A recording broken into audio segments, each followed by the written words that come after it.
नमस्कार. वेब दुनियाच्या या विशेष कार्यक्रमात आपले खूप खूप स्वागत आहे. आणि आज आपल्या बरोबर असे व्यक्तिमत्व आहे की जे आपल्याला स्वस्थ कसं राहायचं म्हणजे की हे सांगतात की आरोग्याची जी किल्ली आहे ते डॉक्टरच्या एखाद्या प्रिस्क्रिप्शन मध्ये नसून निसर्गाशी जुडलेली आहे.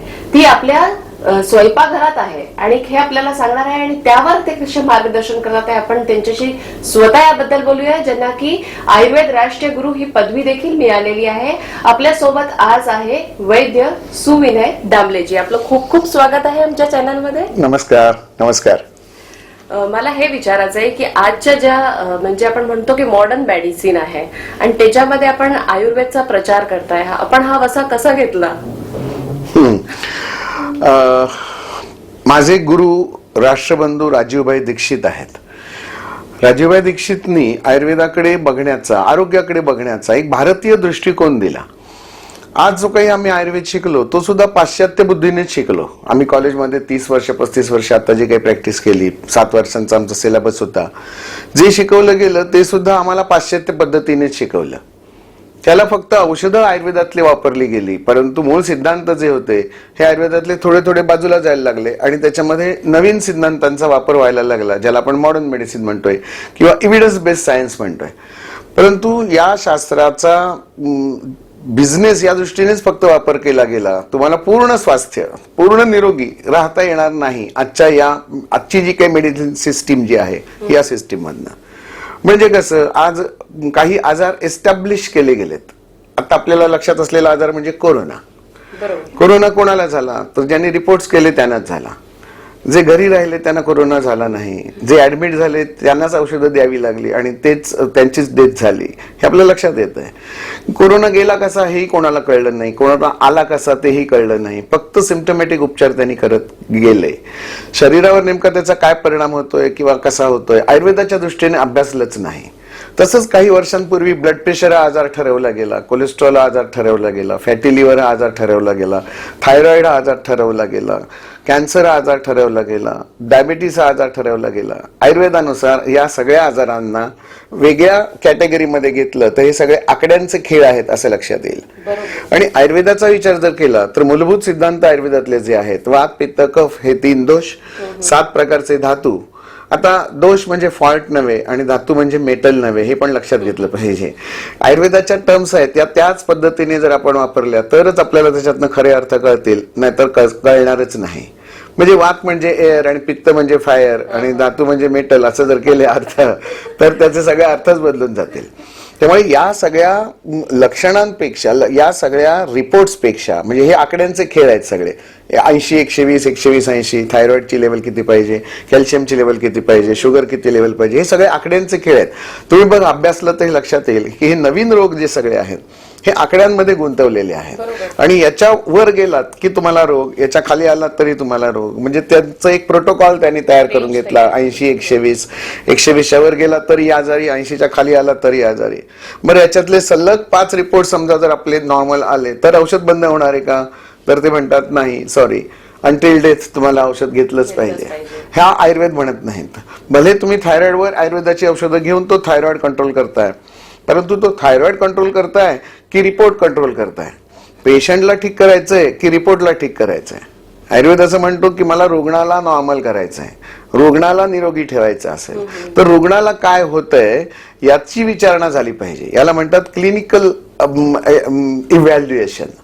प्रत्यक्ष रुग्णाला काय त्रास होतोय हे बघून तुमचा रिपोर्ट जो असेल तो तुम्ही टॅली करून बघा. जर तुम्हाला त्रासच काही नसेल आणि रिपोर्टमध्ये आकड्यांचे खेळ आपल्याला ऍडजस्ट करायचे असतील तर तो रोग तुम्हाला आयुर्वेदाने सुद्धा बरा होणार नाही. हो, त्याच्यावरच मी येणार होते की हे जे आपण रोग म्हटले सगळे डायबिटीज आणि शुगर, कोलेस्ट्रॉल, तर हे रिपोर्ट प्रमाणे पण मग लोक सहसा विश्वास नाही करत. लोकांना असं वाटतं की आयुर्वेदचे जे रिझल्ट्स आहेत ते खूप उशिरा येतात किंवा काही साईड इफेक्ट्स होतात, त्यामुळे ते पळतात की आज इन्स्टंट मला होत आहे आणि मला इन्स्टंट गोळी खाऊन कंट्रोल करायचं आहे. कसं असतं, ज्याला इफेक्ट आहे त्याला साईड इफेक्ट असणारच. पण आयुर्वेदाला साईड इफेक्ट नाही हा सुद्धा गैरसमज आहे. आयुर्वेदाला सुद्धा साईड इफेक्ट्स आहेत. एखाद्या गोळीचा डोस जो तुम्हाला ज्या प्रमाणात घ्यायला सांगितलाय तो जर त्याचं प्रमाणात चुकलं नको त्यावेळेला घेतली गेली, जेवायच्या अगोदर घेतली गेली, जेवणानंतर घेतली गेली, असे खूप वेगळे वेगळे क्रायटेरिया त्याच्यात सांगितले. दुष्य देशम बलम कालम वयम प्रकृतीम अनलहा सत्वम सात्म्यम तथा आहारम अवस्थाश्य पृथक्विधा, या सगळ्या अवस्थांचा विचार प्रत्येक रुग्णाचा वेगवेगळा करायला सांगितलाय. आणि मग याच्यात जर कुठे चूक झाली तर मात्र त्याचे साईड इफेक्ट तुम्हाला दिसणारच आहेत. म्हणजे साईड इफेक्ट नाहीत हा एक गैरसमज आहे. उशिरा गुण येतो हा सुद्धा एक गैरसमजच आहे.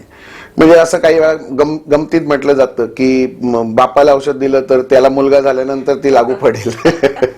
इतक्या असं नाहीये. आयुर्वेदातली औषधं इन्स्टंट काम करतात.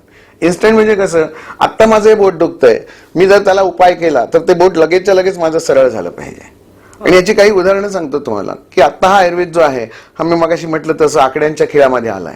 परंतु ज्या काळामध्ये तो लिहिला गेला त्या काळामधले आजार जे होते, हे आजार हे तुमचं डायबिटीज, ब्लड प्रेशर, थायरॉइड असे चिटपुट आजारच नव्हते. ते हार्ट अटॅक, पॅरालिसिस हे आजारच नव्हते. तेव्हाचे आजार फार वेगळे होते. तेव्हा भंग म्हणजे शरीर तुटायचं, फुटायचं, आतमध्ये बोसरलं जायचं, युद्ध होती खूप, किंवा वरनं खाली पडायचे, झाडांवर चढायचे, घोड्यांवरनं पडायचे. या वेळेला जे उपचार केले जात होते त्यावेळेची उपचार पद्धती ही आयुर्वेदातली श्रेष्ठ होते. म्हणजे जेव्हा कोणाचं तरी नाक कापलं जायचं, कान कापले जायचे आणि ते पुन्हा नाक जोडलं जायचं, ही जी प्लास्टिक सर्जरी आयुर्वेदामध्ये जी सांगितलेली आहे, आजही त्याच पद्धतीने ऑपरेशन्स केली जातात. सीझर आजचा हा जो काही प्रकार आहे हा पूर्वीच्या काळी नव्हता का? होता. मतबिंदू पूर्वीच्या काळी नव्हता का? होता. त्या काळात जी ऑपरेशन्स ज्या पद्धतीत आयुर्वेदात वर्णन केली आहेत त्याच पद्धतीमध्ये आजही ऑपरेशन्स केली जातात. फरक फक्त एवढाच पडलाय की पूर्वीची शस्त्र सगळी ही सोन्याची होती, आता सगळी लोखंडाची झालेली आहेत. तरी लोक एलोपॅथीकडे इतके वळतात जेव्हा की त्यांना माहोल एक भपका जो असतो ना तो. म्हणजे अगदी दुसऱ्या भाषेत सांगायचं तर एखाद्या इमारतीचा पाया मजबूत असेल आणि वरची इमारत नीट बांधता आली नाही, तसं काहीसं आयुर्वेदाच्या बाबतीत आमचं झालं. मधल्या काही पिढ्यांनी आयुर्वेदाकडे थोडं दुर्लक्ष केलं किंवा पाश्चात्य विचारसरणीचा जो आमच्यावर खूप प्रभाव पडत गेला. आता आपणच बघू ना, महात्मा गांधींच्या काळातली जरी गोष्ट आपण अगदी 60-70 वर्षापूर्वीचा इतिहास जर बघितला तर त्या काळात लोकांची वेशभूषा कोणती होती? हो, पंचा हीच वेशभूषा होती. म्हणून महात्मा गांधींनी सर्वसामान्यांचा वेश पोशाख आपल्यासाठी स्वीकारला. परंतु तेव्हा त्यांचा पोशाख कोणता होता? तर आज जो काही आपण सगळा मॉडर्नच्या जगामधला जो तोच पोशाख त्या काळात पाश्चिमात्यांचा आपण स्वीकारला. पाश्चिमात्य गेले परंतु त्यांचा सगळा पोशाख आमच्याकडे राहिला. ते गेले परंतु त्यांचे विचार आमच्याकडे राहिले नाहीच आहे. आज आता भारतामधले वकील सगळे काळा कोट घालून फिरतात, बंद गळ्याचा इथे ते त्याला बो लावतात. ही भारतातली पद्धतच नाहीये, ही पाश्चिमात्य पद्धत आहे. कारण ही सिस्टीम सगळी पाश्चिमात्य देऊन गेली आम्हाला आणि आम्ही तीच फॉलो करायला लागलो. घरातील स्वयंपाकघरात आपलं सगळं आयुर्वेदचे जे छोटे छोटे आपण म्हणतो उपाय असतात, तर आपण जेवण बनवताना असे काय आपण सांगाल की काय छोटे छोटे बदल करू शकतो ज्याने आपल्याला दैनिक जीवनमध्ये त्याचा फायदा होऊ शकेल? बदल करायचे तर माझ्या आईने जो आहार केलेला होता, माझ्या आजीने जो आहार स्वीकारलेला होता, तोच आहार आपल्याला परत स्वीकारला पाहिजे. इथे आपण परंपरांचा विचार करतो. म्हणजे माझ्या आजीने, माझी आई तिच्या पोटात असताना जो आहार घेतलेला तो आईसाठी डिफॉल्ट होता. आईच्या पोटात मी जेव्हा होतो तेव्हा आईने जो काही आहार घेतलेला होता तो माझ्यासाठी डिफॉल्ट मध्ये झाला. मग आता ही जी डिफॉल्टची परंपरा आली ही कुल परंपरा आली. मी ज्या कुळामध्ये जन्माला आलो तो जो आहार आहे हा आहार मी परत सुरू करणं. माझ्या आजोबांनी पिझ्झा खाल्ला नव्हता, माझ्या वडिलांनी भेळपुरी पाणीपुरी खाल्लेली नव्हती, परंतु माझ्या लहानपणी भेळपुरी पाणीपुरी मी स्वीकारली. माझ्या वडिलांनाही ती आवडायला लागली, वडिलांनी ते खाल्लेलं होतं. परंतु वडिलांनी पिझ्झा कधीच खाल्लेला नव्हता. आज मला पिझ्झा पचेल की नाही? पचू शकतो. त्याची सवय जर थोडी थोडी केली तरी पचू शकतो. म्हणजे आजच्या काळानुसार आहाराचा विचार केला तर थोडासा बदल आपल्याला करावा लागेल त्याच्यात, परंतु त्यातलं भारतीयत्व सोडायचं नाही. तसं बघायला गेलं तर पिझ्झा आणि थालीपीठ यात काय फरक आहे? माझी आजी उरली सुरली सगळी पिठं एकत्र करायची, त्याच्यात उरल्या सुरल्या भाज्या घालायची, एवढा जाड रोट करायची, त्या केळीच्या पानावर थापून त्याला 4 भोकं मारून लोणी घालून ती त्या तव्यावर, लोखंडी तव्यावर थापायची, दोन्ही बाजूने मस्त भरगच्च तूप घालून, नंतर वर लोण्याचा गोळा घालून आम्हाला ती थालीपीठ म्हणून द्यायची. आम्ही ते आवडीने खाल्लं. आज पिझ्झा काय तेच आहे. असा एवढा जाड रोट असतो, फक्त भाज्या त्याच्यात न घालता वर टॉपिंग म्हणतात त्याला, आणि वर त्याला चीजचं टॉपिंग घालून देतात. म्हणजे पिझ्झा हे आजच्या थालीपीठाचं परिवर्तित रूप आहे आजच्या काळानुसार. पिझ्झा वाईट आहे का? अजिबात नाही. आयुर्वेद असं सांगतो. आयुर्वेद म्हणत नाही, भारतीय परंपरा अशी सांगते, अन्नम न निंद्यात, कुठच्याही अन्नाची निंदा करू नका. उलट आपल्याकडे असं सांगितलं, जे समोर तुम्हाला मिळाले, देवाने उपलब्ध करून दिले, त्याला नमस्कार करा. अन्न हे पूर्ण ब्रह्म म्हटलं की मग ते यज्ञकर्म व्हायला काहीच वेळ लागत नाहीये. त्यामुळे आपल्याला जे पदार्थ समोर आलेत त्याच्यातला दोष लक्षातच घ्यायचा नाही आणि गुणच लक्षात घ्यायचे, आणि जर स्वीकारलं त्या पदार्थाला तर ते सगळे पदार्थ पचतात. म्हणजे ते आपण मानसिक याच्यावर आम्हाला आज मीडियाने असं सांगितलंय की फास्ट फूड सगळं वाईटच आहे, पिझ्झा वाईटच आहे, बाहेरच्या देशात जे मिळतं ते सगळं. जगातील 90% लोक पिझ्झा आणि ब्रेडवर जगतायत. त्याला नाव ठेवून कसं चालेल? मुंबई सारख्या एखाद्या शहरामध्ये वडापाव खाऊन पूर्ण दिवस काढणारी मंडळी आहेत, मग त्यांच्या धमन्यांमध्ये जे रक्त तयार होतं ते वडापावचंच रक्त असणार आहे. वर्षांपासून सुरू आहे. म्हणून मला असं वाटतंय की त्याला आपण आपल्या पद्धतीने जर प्रेझेंट करू शकलो, भारतीय पद्धतीने जर विचार केला तर तो विचार सगळ्यात महत्वाचा आहे. भारतीय पद्धतीमध्ये फोडणी हा भारतीय पदार्थ असा आहे की जो तुम्ही कुठच्याही पदार्थांवर घातल्यानंतर भारतातल्या सगळ्या वातावरणाला फोडणी बॅलन्स करून धरते. फोडणीमध्ये आपण तेल घेतो, तडका आपण ज्याला म्हणतो, त्याच्यामध्ये मोहरी घालतो, हिंग घालतो, हळद घालतो, कढीपत्ता घालतो, कांदा लसूण त्याच्यात फ्राय करून घेतो. काही ठिकाणी शॅलो फ्राय सांगितलंय, काही ठिकाणी डीप फ्राय सांगितलंय, काही ठिकाणी ग्रेव्ही तयार करायला सांगितली, काही ठिकाणी असंच घालायला सांगितलंय. कोकणासारख्या प्रदेशात नारळाची ग्रेव्ही असते, घाटावर तुम्ही गेला तर शेंगदाण्याची ग्रेव्ही वापरली जाते, पंजाबी पदार्थांमध्ये तुम्हाला टोमॅटो आणि कांद्याची ग्रेव्ही केली जाते. हे राज्यानुसार त्या ग्रेव्हीमध्ये फरक पडत जातो. हा तिथला दृश्य देश, मगाशी मी जो श्लोक सांगितला यानुसार आपले पूर्वज या पदार्थांना ऍडजस्ट करत गेलेले होते. दाक्षिणात्य पदार्थ आणि उत्तर भारतीय पदार्थ यांच्यामध्ये जमीन अस्मानाचा फरक आहे. मग हेच तर सर्व सुजलाम सुफलाम जो भारत आहे ना, तो इथे आहे. आता दक्षिणेतली लोक जो आहार घेतात त्याच्यात उडदाचा वापर जास्ती आहे, तांदळाचा वापर, फर्मेंटेड आयटम्स जास्ती आहेत, ते फुगलेले पदार्थ आहेत सगळे पदार्थ. आता ते पदार्थच फुगलेले असल्यामुळे जे पदार्थ खाणारे आहेत ते सुद्धा फुगलेलेच राहतात. आता तुम्ही त्या चेन्नई एक्सप्रेस मधले सगळे ते बघितले, आवाढव्य माणसं सगळी असे सगळे तुंदिल तनू आणि काळे कभिन्न दिसतात. त्यांची शरीरयष्टी, त्यांची जाडी जर बघितली तर ती एका वेगळ्या प्रकारची जाडी आहे. आणि उत्तर भारतामधली जाडी, पंजाबी, जाट, हरियाणा असे मिलिटरी सोल्जर्स जे आहेत, अंदर से स्ट्रॉंग, अंदर से मजबूत, ह्याचं कारण त्यांच्या पराठ्यामध्ये आहे.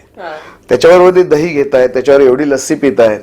मग जसा आहार तशी प्रकृती, तशी तब्येत आणि तशी तुमची अंगयष्टी बनत जात असते. त्यामुळे भारतीय जेवणामधलं हे खासियत आहे, वैशिष्ट्य आहे की तुम्ही जसा आहार तुमचा बदलत जाल तसतसे तुमचे विचार बदलतील, तुमचे शरीर बदलेल. आणि त्या त्या राज्यामध्ये विशिष्ट आहार तसाच सांगितलाय. दाल बाटी चुरमा राजस्थान गुजरातमध्ये गेला तर तुम्हाला तसेच पदार्थ मिळतील. फाफडा किंवा ढोकळा हा जो प्रकार आहे, खमण हा जो प्रकार आहे गुजरातमध्ये आहे. तुम्ही आसाममध्ये गेला तर तिथे बांबू स्टीम राईस तुम्हाला मिळेल. हेच तर वैशिष्ट्य आहे. मध्य प्रदेशचे वैशिष्ट्य काय, त्याच्यात गहू भरपूर पिकतोय. पंजाबमध्ये जसा गहू आहे तसा मध्य प्रदेशमध्ये देखील गहू आहे, पण हाच गहू कोकणामध्ये नाही. भात, कोकणी भात, बोकणी एवढा भात आम्ही रोज जेवतो. म्हणजे इथे तुम्हाला जर बघितलं तर तुम्हाला महिन्याचा होईल आणि त्याला एवढं भीती निर्माण केली जाईल. पण आम्हाला तो सहज पचतो का? माझ्या आईने तो खाल्लाय, माझ्या आजीने तो खाल्लाय, म्हणून माझ्या डिफॉल्ट मध्ये तो आहे. त्यामुळे आमच्या जेवणामधले जे पदार्थ आहेत हे माझ्या परंपरेप्रमाणे जर पाळले गेले, खाल्ले गेले तर त्याचा त्रास काही होत नाही. हो, कारण पुष्कळ आता लोक मानसिक रूपाने अस्वस्थ होतात हे विचार करून की मला भात नाही खायचा आहे, पोळीच्या जागी भाकरी खायची आहे किंवा हे. त्याच्यामुळे म्हणजे ते एक एक जेव्हा तुकडा घेतात तोंडात, एक एक घास जेव्हा घेतात ते टेन्शननेच घेतात. हो ना. आता इतकं सुंदर ताट आपल्या समोर देवाने वाढून दिलंय आपल्याला, पण ते पहिल्यांदा दिसतं ते मीठ म्हणजे ब्लड प्रेशर, लोणचं म्हणजे ऍसिडिटी, वाटाणा चणा म्हणजे गॅस, भात म्हणजे कोलेस्ट्रॉल आणि वरचं तूप म्हणजे शुगर वाढवणारा एक महत्वाचा घटक. म्हणजे हे असं जर आम्ही प्रत्येक पदार्थातले दोषच काढायला लागलो तर तुम्हाला पूर्ण अन्न आणि त्याच्यातलं प्रसन्नत्व कधीच मिळणार नाही. म्हणजे हे खूप छान पॉइंट आहे की तुम्ही जे खाताय त्याच्यावर आपलं पूर्ण. जेवताना डॉक्टरला बाजूला ठेवायचं, घरातनं बाहेर पडलात की डॉक्टरला विसरून जायचं. औषध आणि डॉक्टर एवढ्या पुरतच ठेवायचं. आपल्या मराठीत एक खूप छान म्हण आहे, गरज सरो वैद्य मरो अशी म्हण आहे. म्हणजे डॉक्टरला कुठपर्यंत लक्षात ठेवायचं, मला त्रास आहे तोपर्यंतच डॉक्टर, नंतर जाय भाड में. लक्षातच ठेवू नका डॉक्टरला. परंतु आजचीच पद्धत अशी आहे की आम्हाला लक्षात ठेवा, दर 15 दिवसांनी या, रिपोर्ट करा, बघा असं होऊ शकतं नंतर. ही जी भीती घातली जाते ना, ह्या भीतीमुळे सगळे रोग वाढलेले आहेत. म्हणजे मला असं म्हणायचंय की माझे एक आदर्श पद्मभूषण डॉक्टर BM हेगडे असं म्हणतात की आजची ही हेल्थ केअर सिस्टीम राहिलेली नाहीये, ही हेल्थ स्केअर सिस्टीम बनलेली आहे. आणि या स्केअर मधनं जर आपल्याला काढायचं असेल तर आयुर्वेदाचाच वापर करायचा आहे आणि तो भारतीय आयुर्वेदाचा करायचा आहे. आता आयुर्वेद आणि भारतीय आयुर्वेद याच्यात फरक काय असं तुम्ही विचाराल तर भारतीय आयुर्वेद म्हणजे पूर्णपणे भारताचा विचार करून भारताच्या आध्यात्मिक परंपरा, भारताच्या कौटुंबिक परंपरा, भारताच्या आहार परंपरा, भारताच्या जीवन पद्धती, विचार करण्याची पद्धत जी आहे, दान संस्कृतीवर आपली संस्कृती उभारलेली आहे, धर्म अर्थ काम मोक्षावर आपली संस्कृती उभारलेली आहे, 4 आश्रमांवर आपली संस्कृती उभारलेली आहे. ह्या सगळ्याचा विचार साकल्याने जेव्हा करू आणि त्याच्यात आरोग्याचा विचार करू तेव्हा असं लक्षात येतं की ह्या प्रत्येकाचा संबंध आरोग्याशी जोडला गेलाय. आमचे सण असतील, आमचे रीतिरिवाज असतील, आमच्या खाण्यापिण्याच्या सवयी असतील, आमची काम करण्याची पद्धत असेल, आमचे वेशभूषा पेहराव असतील, हे सगळं भारतीयत्वाशी एकरूप झालेलं आहे. मग आज हे जे आजार आलेले आहेत, जी मगाशी मी सगळी जंत्री सांगितली, BP पासून थायरॉइड पर्यंत आणि कॅन्सर पासून कोरोना पर्यंत, हे सगळे पाश्चिमात्यांनी आयात करून दिलेले आजार आहेत. त्यांना मेडिसिन आपले खपायचे, त्यांच्याकडे त्यांना मेडिसिन खपवायचे, त्यांचा बिझनेस त्यांना करायचा आहे. आता त्यांना त्यांचा बिझनेस ते करणारच आहेत. आपल्याला काय करायचंय, गांधीजींचं तत्व अवलंबायचंय, बहिष्कार. त्या तंत्रावरच बहिष्कार जर घातला तर कोणी त्या औषधांच्या मायाजालामध्ये अडकणारच नाहीयेत. पूर्णपणे आयुर्वेदाचा विचार, भारतीयत्वाचा विचार असा जर केला आणि आकड्यांमध्ये जायचंच नाही असं ठरवलं, आज कुठचाही आजार रिपोर्ट केल्यानंतरच तुम्हाला शिक्कामोर्तब करून लावला जातो. ते जे काही लेबल लावलंय तुम्हाला, मला डायबिटीस आहे, मला थायरॉइड आहे, मला कोलेस्ट्रॉल आहे, मला ट्रायग्लिसराइड्स वाढतायत, मला आणखीन कॅन्सरच्या पेशी दिसत आहेत, म्हणजे रक्तामधले घटक कमी जास्त होत आहेत, ही लेबल फक्त काढत जा. ही लेबल जर काढलीत तर तुमचे रोग सगळे जातात त्या लेबल बरोबरच. पण मग हे रोग जाण्यासाठी आपण पर्टिक्युलर औषधांवर जातो की फक्त आपली जीवनशैली? औषधं पण आहे, जीवनशैली पण आहे. पण मला असं वाटतं की तुम्हाला 3 ठिकाणचा विचार करायला लागतो. भारतीयत्वाचा विचार आयुर्वेदात जो सांगितलेला आहे तो शारीरिक स्तरावर, मानसिक स्तरावर आणि आध्यात्मिक स्तरावर सुद्धा करायला लागतो. म्हणजे आयुर्वेद असं सांगतो की समदोषः समाग्निश्च समधातू मला क्रिया, हे एक वाक्य सांगितलंय व्याख्यामध्ये. हे शरीराशी संबंधित आहे. आणि दुसरी ओळ जी आहे, प्रसन्न आत्मा इंद्रिय मनाः स्वस्थेत्याभिधीयते. निरोगी कोण, ज्याचं मन प्रसन्न आहे, आत्मा प्रसन्न आहे आणि इंद्रिय प्रसन्न आहेत. प्रसन्नत्व हा क्रायटेरिया घेऊन शरीराचे रिपोर्ट्स नॉर्मल अवस्थेत ठेवले तरच तुम्ही निरोगी. या व्याख्येप्रमाणे आज 99% जनता ही निरोगी नाही, ती रोगीच आहे. कारण त्यांचं मन प्रसन्न नाही आहे, मनामध्ये प्रचंड भीती आहे. आत्मा या संकल्पनेपर्यंत अजून पोहोचलेच नाहीत कारण आमच्या सिलेबसमध्येच ते घेतलेलं नाही आहे. आमची इंद्रिय एवढी सूक्ष्म आहेत पण त्यांनाही काही आजार असतात, हा विचार फक्त आयुर्वेदात सांगितलाय. आपल्याला डोळा दिसतो परंतु चक्षुरेंद्रिय दिसत नाही, कान दिसतो पण कर्णेंद्रिय दिसत नाही, हात दिसतो पण हस्तेंद्रिय आपल्याला दिसत नाही. मग ते आयडेंटिफाय कसं करायचं आणि त्याला प्रसन्नत्व कसं ठेवायचं? आज नुसतं बाह्य रूपावर आपण जातोय, वा किती छान डोळे आहेत तुझे असं म्हटलं जातं. अरे पण हे डोळे देणारी दृष्टी सुंदर असल्यामुळे तुला दिसतंय. हे इंद्रिय जे आहे, चक्षुरेंद्रिय जे आहे, हे ईश्वराने निर्माण केलंय, मग तो केवढा सुंदर असेल. आणि त्याचंच एक छोटं रूप माझ्या शरीरामध्ये आहे, तो परमात्मा आणि माझ्या शरीरातला आत्मा यांच्या कनेक्शन मध्ये राहणं म्हणजे माझं आध्यात्मिक आरोग्य चांगलं राहणं. माझं मन मला काय सांगतंय आणि माझं मन एका विश्वमनाशी जोडलेलं आहे. ही खूप मोठी परंपरा आहे. जसा परमात्मा आणि आत्म्याचा संबंध सांगितला तसं एक विश्वमन आहे, त्या विश्वमनाशी माझं मन जुळलं जातं. माझ्या मनामध्ये असंख्य मन आहेत, प्रत्येक पेशीला मन आहे. म्हणून माझ्या बोटाला जर सुरी लागली, कात्री लागली, सुई लागली तरी डोळ्यातनं पाणी येतंय. म्हणजे याचा जो संबंध जोडलाय ना, हा मन आणि इंद्रियांमार्फत जोडलेला आहे. पायाला काटा टोचला किंवा पायाला चटके बसताय तर डोळ्यातनं पाणी येतं. आता डोळ्यातनं पाणी येतं या आजारासाठी डोळ्यांच्या डॉक्टरकडेच प्रत्येक वेळेला जायला पाहिजे असं नाहीये. त्याचं एक रूट कॉज कदाचित पायांमध्ये पण असेल, कदाचित मनामध्ये असू शकेल, कदाचित डोळ्यात तिखट गेलं म्हणूनही असू शकेल, कदाचित एखाद्याचा मृत्यू झाला म्हणून माझ्या डोळ्यात असं सहजपणे आलेलं पाणी असेल, आनंदाश्रू सुद्धा असतील.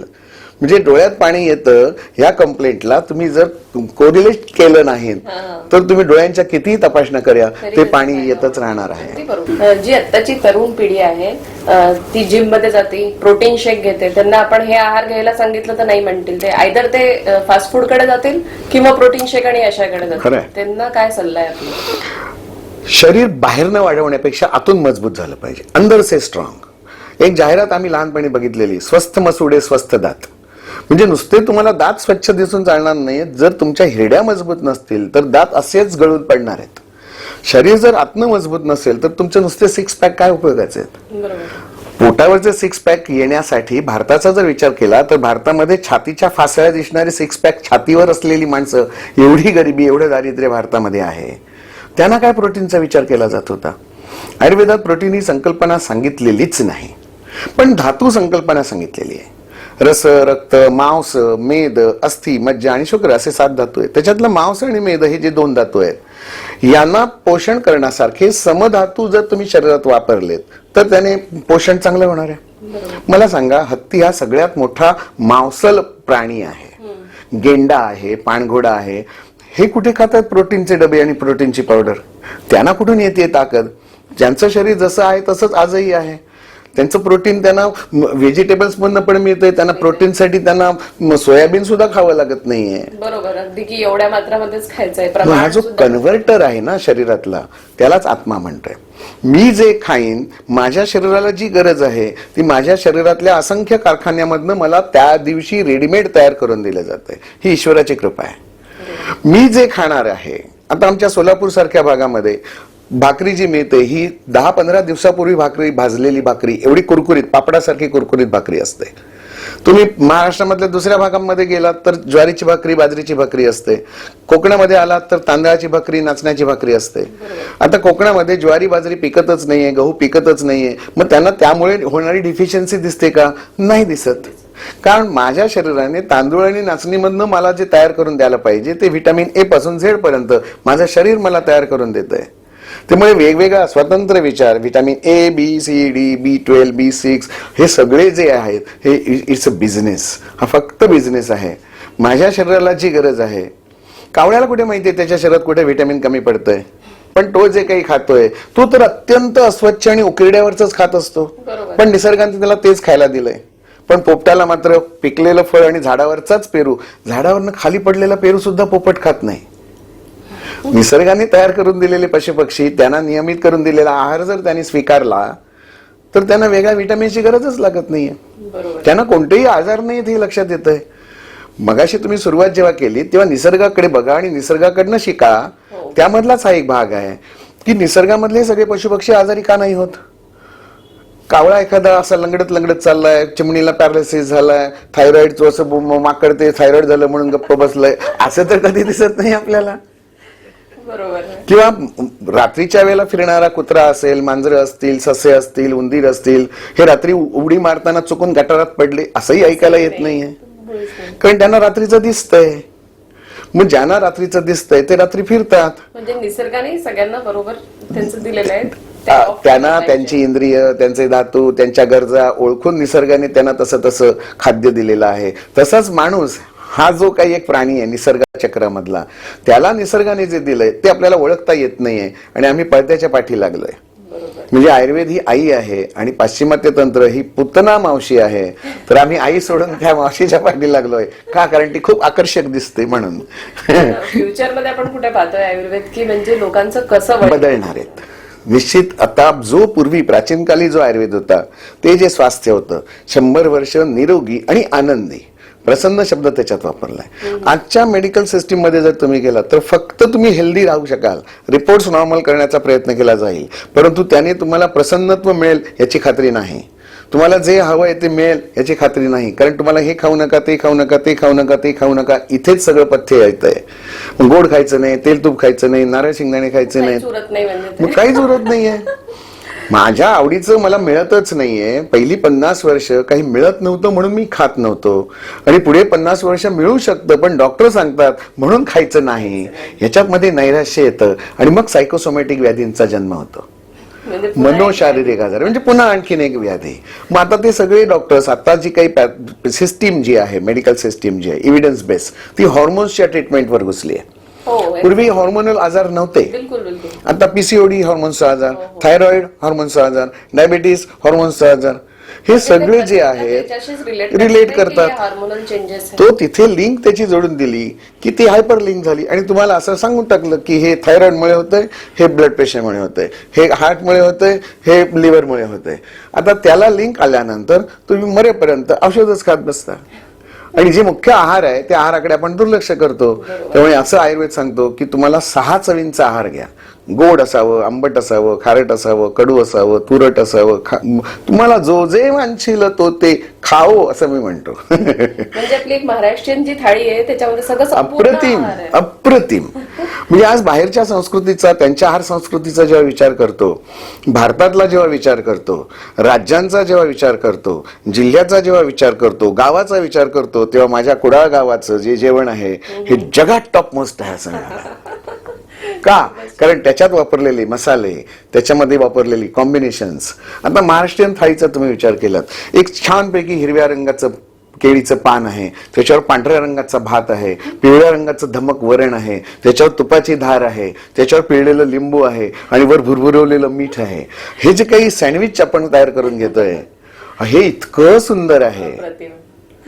हा घास माझा जेवताना पहिला माझ्या तोंडात जेव्हा दात लुकलुकत होता तेव्हा हा वरण भात माझ्या तोंडात पहिल्यांदा जात होता. हा माझं शेवटपर्यंत रक्षण करणार आहे. मग तो भात आणि ते तूप आणि ती डाळ कधीही बंद करायची नाही. बरोबर. जर माझ्या तोंडात जन्माला आल्यानंतर ख्रिश्चन समाजामध्ये पाव तोंडात जात असेल तर त्यांनी पाव बंद करू नका. दाक्षिणात्य लोकांच्या तोंडात, त्या पोरांच्या तोंडात इडली जात असेल तर इडली शेवटपर्यंत खा. बरोबर. म्हणजे जसा आपला जन्म झालाय, आपल्या परंपरांपासून आपण त्या आहारावर पुढे आलेलो आहोत, तो आहार अजिबात बंद करायचा नाही. भले रोग तुम्हाला कुठचे असू देत, ते रिपोर्ट्स कुठचे असू देत आणि किती फॉरेन रिटर्न डॉक्टरने सांगितलेलं असेल, आई जे सांगते, आजी जे सांगते, त्या परंपरा आहाराच्या बाबतीत आणि आरोग्याच्या बाबतीत टॉप मसला आहेत. वा, खूपच छान. एक शेवटचा प्रश्न आहे फक्त की निरोगी राहण्यासाठी आपण असे 3 नियम सांगा जे सर्वांनी पाळले पाहिजे, म्हणजे मग टेन्शनच नको की रिपोर्ट करायची, डॉक्टरकडे जायचंय. आपल्या आहाराचा विचार केला तर आधी पहिल्यांदा एकही रिपोर्ट्स करू नका. रिपोर्ट केलात की तुम्हाला 10,000वर टिक होत जाईल. त्यामुळे जर तुम्हाला निरोगी राहायचं असेल, आकड्यांच्या खेळात अडकू नका. आता काही माझे पॅथॉलॉजिस्ट मित्र मला कदाचित शिव्या देतील कारण त्यांचा धंदाच बंद करेन नाही, परंतु हे सगळे रिपोर्ट्स केल्यानंतरच आजार होत आहेत. मला गेल्या 27 वर्षात एकही औषध लागलं नाही, साधं अमृतांजन सुद्धा मला लागलं नाही. का? कारण मी कोणतेही रिपोर्ट्स केले नाहीत. माझं प्रेशर कमी जास्त झालं नसेल, शुगर कमी जास्त झाली नसेल. तुम्ही ही खूण बघितली की नाही? अशी खूण हार्टची ती एक स्पंदन आलेख दाखवलेला आहे. ही जेव्हा अशी सरळ रेषा येते तेव्हा काय समजायचं? डेथ. संपलं, डेड.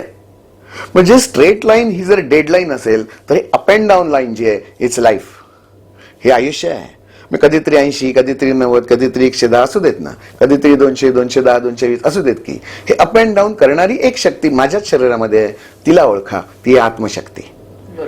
जो ड्रायव्हर आहे तो ठरवतो गाडी कोणत्या गिअरमध्ये चालवायची.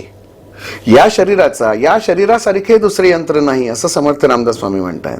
मग याचा चालवणारा जो आतमध्ये बसलाय तो या रिपोर्ट्सना किती ठेवायचंय त्या गरजेनुसार तो गिअर तसा आतनं तो बदलत असतो, बाहेरनं मॅनेज करायचं नाही. म्हणजे हा दुसरा नियम सांगितला. तिसरा नियम, निसर्गाला ओळखा. निसर्गातले पशुपक्षी ज्या पद्धतीत आहार घेत आहेत त्या पद्धतीत आहार तुमचा घ्या. माणसासाठीचा आहार सूर्योदय ते सूर्यास्त या 12 तासांमध्ये फिक्स करून ठेवलेला आहे. जोपर्यंत सूर्य आहे तोपर्यंत तुम्ही जे खाल ते पचवायची जबाबदारी सोलर एनर्जीवर आहे आणि आपली सगळी सोलर पॅनल आहेत. त्यामुळे सूर्याच्या प्रकाशात या, कधीतरी सूर्यप्रकाश घ्या आणि मग तुमच्या शरीरातली जी ऊर्जा असते ती ऍक्टिव्हेट मध्ये येईल आणि तुमच्या शरीरातला अग्नी ऍक्टिव्हेट होईल आणि तुम्ही जे खाल ते सगळं पचून जाईल. अग्नी जर चांगला असला तर हाडं सुद्धा शिजतात. त्यामुळे पोटातला अग्नी तुमचा जर चांगला असेल आणि तो अग्नी असतानाच खाल्लं पाहिजे. जर खाली चूलच पेटलेली नाहीये आणि वरनं तुम्ही जर पाणी ठेवलं चमचावर पाणी सुद्धा गरम होणार नाही. म्हणजे माझ्या पोटातला अग्नी म्हणजे प्रत्यक्ष भगवंत सांगतायत, अहम वैश्वानरो भूत्वाम प्राणीनाम देहमाश्रितम प्राणापान समायुक्ता पचामी अन्नम चतुर्विधम. मीच तो तुमच्या पोटातला जाठर अग्नी वैश्वानर यावाने प्रसिद्ध आहे. मीच तुमचं अन्न पचवून देणार आहे. तुम्ही काहीही खा, माझी जबाबदारी आहे. आणि प्रत्यक्ष भगवंत सांगतायत तुम्ही काहीही खा. मग माझी फक्त जबाबदारी काय आहे? तो असतानाच खाल्लं पाहिजे. नैवेद्य कोणाला दाखवायचा आहे? प्राणप्रतिष्ठा झाल्यानंतरच नैवेद्य दाखवायचा आहे. भगवंत जोपर्यंत अवतीर्णच होत नसतील, भूकच लागत नसेल आणि जर तुम्ही खाल्लत तर पचणार कसं सांगा मला. बरोबर. मग पाणी सुद्धा पचणार नाहीये.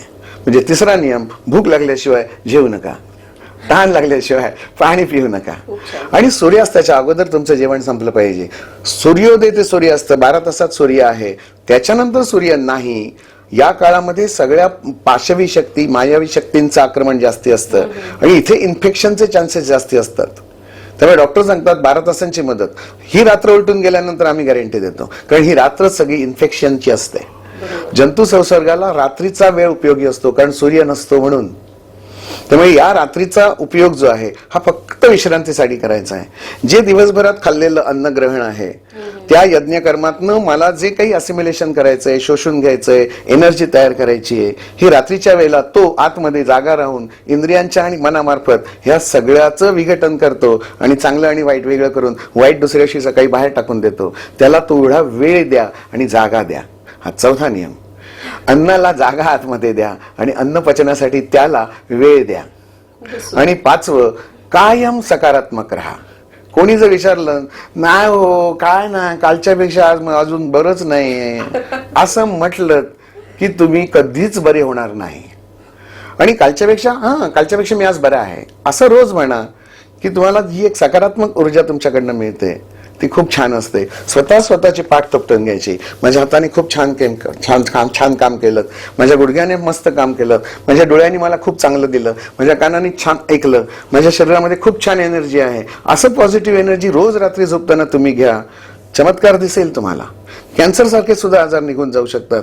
ज्या पेशंटचे पाय कापून टाकायला सांगितलेले आहेत त्यांचे पाय सुद्धा वाचलेले आहेत फक्त सकारात्मक विचारसरणीमुळे. आता याच्यावर पाश्चिमात्य राष्ट्रांमध्ये संशोधन चाललंय. त्यांना मन कुठे आहे कळत नाहीये, ते मन शोधतायत मेंदूत. आयुर्वेदात सांगितलंय मन हृदयात आहे. त्यामुळे दिल की बात है, दिल से करनी चाहिए. क्या बात आहे. खूपच सुंदर माहिती दिली तुम्ही आम्हाला. आणि निश्चितच या माहितीमुळे लोक निसर्गाशी जुळतील, प्रसन्न राहतील, सकारात्मक राहतील, स्वस्थही राहतील आणि निरोगी राहतील. आम्हाला इंटरव्ह्यू दिल्याबद्दल खूप धन्यवाद. सगळ्यांना 100 वर्षाचं निरोगी आनंदी आयुष्य मिळावं अशी भगवंताकडे प्रार्थना. धन्यवाद.